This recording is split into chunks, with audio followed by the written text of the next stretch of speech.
My girlfriend told me, we need a break. Then I found her secretly moving in with him. I could barely breathe as I stood in the doorway of our apartment, my hands gripping the frame like it was the only thing keeping me from collapsing. It was late, almost midnight, and I wasn't supposed to be home. But something had felt off all week, and after seeing the telltale signs of her packing some of her things into bags earlier that evening, I couldn't ignore it anymore. I had to know what was going on. At first, I thought I'd walked into the wrong apartment. The place was practically empty. The shelves that used to be full of her books, our photos, little trinkets we had picked up together from our trips. Now, they were bare. There was no sound of her usual playlist playing in the background, no smell of the vanilla-scented candles she liked to light when she was stressed. The only thing left behind was a few stray clothes scattered around the living room floor. Then I heard it, the unmistakable sound of her laugh. But it wasn't coming from the bedroom, where she usually retreated to unwind after work. It came from the kitchen, and for some reason, I wasn't prepared for what I saw when I rounded the corner. She was sitting at the small kitchen table, her legs crossed, a glass of wine in front of her. And sitting across from her, laughing as he made some dumb joke about a show they both liked, was him, Mark. The guy who had been in the background of our relationship for the last 6 months. He was a friend, she said, just someone she'd known from college, someone I didn't need to worry about. But there he was, right there, in our apartment. My stomach dropped. I didn't even know how to react at first. I stood frozen for a moment, just staring at them. The way she looked at him was different, lighter, more comfortable than she ever looked when she was with me. And when he noticed me standing there, he didn't even flinch. He just smiled, like he was expecting me, like everything was fine. My heart pounded as she slowly turned around, her face going pale when she saw me. "Jake," she began, her voice strained. There was panic in her eyes, but also something else, something I couldn't place. Guilt, maybe? Or maybe just a flicker of embarrassment. "What the hell is going on, Rachel?" I asked, my voice breaking as I took a step forward, trying to process what I was seeing. "You told me we were taking a break. You didn't mention anything about him." She looked at me for a moment, her mouth opening and closing as if she didn't know what to say. I could feel the anger building, hot and ugly in my chest, but there was also this deep, gnawing sadness threatening to swallow me whole. My eyes darted to Mark, who still sat there, completely at ease. "Jake, please," Rachel finally said, standing up and walking toward me. Her hands reached out, but I flinched, stepping back. I couldn't be near her. Not right now. Not with everything I'd just seen. I didn't want you to find out like this. But we needed some space, okay? I needed some space. Some space. I couldn't stop the bitter laugh that escaped me. Space. I repeated, shaking my head. "You're moving him in, Rachel. That's your idea of space? You've been lying to me this whole time, haven't you? All those we need a break talks. This is what you meant, isn't it? You've already moved on." Her face crumbled, and I saw the tears start to well up in her eyes. "It's not like that, Jake. I swear it's not. Please just listen to me." Mark stood up, but didn't make any attempt to leave. He just stood there awkwardly, his arms crossed. I wasn't sure if he was trying to be a good guy, or if he was just waiting for his moment.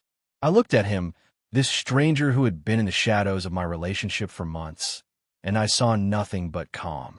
He wasn't nervous. He wasn't even apologetic. It made me want to punch him. "Then what is it, Rachel?" My voice was low, but I felt the sting of tears in my eyes, too. "Because this doesn't look like space to me. This looks like you've already made your choice. You're moving him in.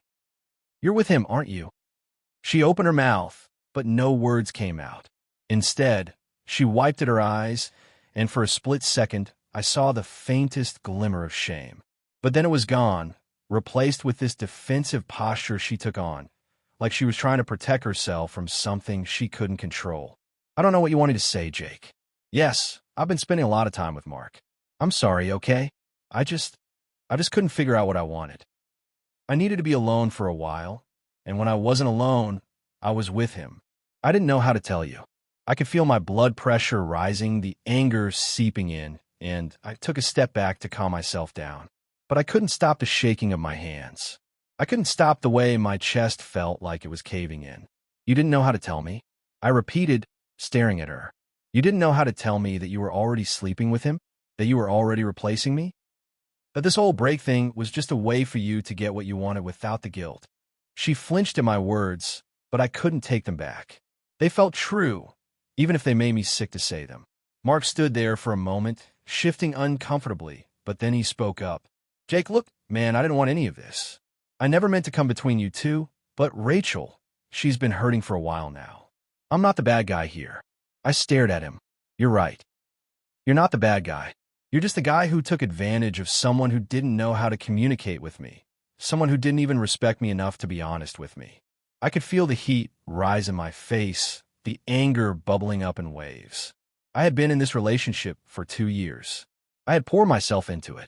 I had given everything, all my time, my energy.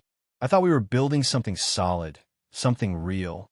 And now I was just here, standing in front of two people who were already deep into something I wasn't even part of. Rachel, I said, my voice barely above a whisper. I don't think I can do this anymore. She looked at me, her eyes wide, like she hadn't seen this coming. Like she didn't realize how badly she had hurt me, how deep the betrayal ran. But it was too late. She had made her choice, and I had made mine. I'm sorry, she said again, and this time, I didn't feel sorry for her. I never wanted to hurt you, but I think you knew we were drifting. I didn't know how to stop it. I knew, I said, nodding slowly, but I didn't want to face it. I didn't want to believe it. But now I have to. I can't keep doing this. I didn't wait for her response. I didn't care anymore. The words she said, the ones about needing space, about not knowing what she wanted, none of it mattered now. I could feel the relationship crumbling in front of me, and no matter how much I wanted to fight for it, I knew it was gone. I turned around and walked out of the apartment, the door clicking shut behind me. And as I stood there in the hallway, everything felt numb, like I was floating. I didn't know where to go. I didn't know what to do. But one thing was clear. This wasn't just a break anymore. It was the end. Part 2. I didn't know where to go. I just started walking, my footsteps heavy against the pavement, like I was carrying the weight of the entire world on my shoulders. The cool night air didn't help clear my head. If anything, it just made the sting of betrayal feel sharper. I should have felt relieved, in a way, like this was the inevitable end of something toxic. But instead, all I felt was hollow. I ended up walking for miles. I didn't have any particular destination. I just needed to get away from that apartment, away from her and him. I didn't want to be anywhere near it. The idea of going back to the place where we had shared our life together, where we had laughed and planned, now felt impossible. It felt like a foreign land. Eventually, I found myself at a late-night diner, sitting at a corner booth with a cup of coffee in front of me. I didn't want to eat. I wasn't hungry. I just stared at the swirling steam rising from the mug, the bitter scent filling my nose, as if I could distract myself from the reality of everything. I looked out the window, but there was nothing to see. The world outside felt like it was moving on without me, like I was standing still in some kind of suspended animation. I didn't even know how long I'd been sitting there when a waitress came over with a refill. Her eyes flicked to mine, a faint look of pity crossing her face, but I couldn't bring myself to care. I wasn't the kind of person who would open up to a stranger, not about something like this. So I just nodded and mumbled a thank you. My phone buzzed on the table, a message lighting up the screen. I knew exactly who it was before I even picked it up. Rachel. Jake, can we talk? I stared at the message for a long time, my finger hovering over the screen before I put the phone down again. What was there to talk about? What could she possibly say that would make any of this better? I had seen her with him.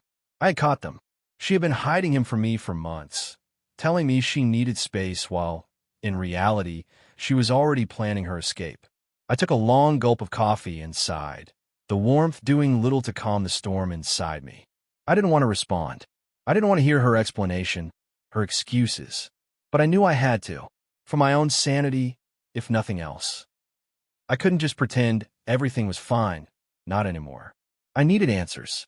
I needed to know what the hell had been going on behind my back. Why are you doing this, Rachel? I typed back, my fingers trembling as I pressed each letter. You've already made your choice. You're with him. What else is there to say? I stared at the screen for a while, rereading my words. They felt harsh, but they were true. There was no denying it. She had made her choice, and there was no going back from that. I hit send, but as soon as I did, my stomach churned. I didn't want to talk to her, not really. But I needed closure. I couldn't let her walk away from everything we had without facing what she had done. Seconds later, my phone buzzed again. This time, I didn't hesitate to open it. "Jake, please. You don't understand. I didn't want it to be like this. I never meant for him to be more than a friend. But I've been so confused for a while now, and I didn't know what to do. I'm sorry." I laughed bitterly, holding the phone in my hand. Her apology was almost comical. Sorry? Was she really sorry? Or was this just another attempt to make herself feel better for hurting me? To me, it didn't feel like an apology. It felt like a justification. Like she was trying to explain away what she had done, so she wouldn't have to face the reality of the damage she had caused. I typed another message, but this time I didn't wait for the words to come out smoothly. I just let flow. "You didn't know what to do? You didn't know how to stop this from happening? You didn't know how to be honest with me, Rachel? We were together. I thought we were building something. And then you tell me we need a break. And while I'm over here trying to figure out what the hell is going on, you're moving in with him?" I slammed my hand down on the table, feeling the heat rise in my face, but it didn't feel good. It didn't feel like relief. It just made me angrier. I knew I was spiraling. I knew I was probably saying things that I'd regret later, but right now I didn't care. I had been the one left in the dark, the one who had been made a fool. I deserved to say what I was feeling, even if it wasn't pretty. The phone buzzed again, her response quick this time. "I never wanted to hurt you. I swear. I care about you, Jake. But I've been trying to figure out what I want for a long time, and I couldn't figure it out with you. Please, I need you to understand." I read her words over and over, my chest tight. Understand? How the hell could I understand this? How could I understand that she had been lying to me, sneaking around behind my back, building a new life while I was left to pick up the pieces of the one we'd shared? You don't get to ask me to understand this. You don't get to ask me to accept it. You didn't just fall out of love with me. You betrayed me, Rachel. And now you're asking for what? My forgiveness? My sympathy? The anger in my chest burned hotter, and I had to put the phone down again, taking deep breaths to steady myself.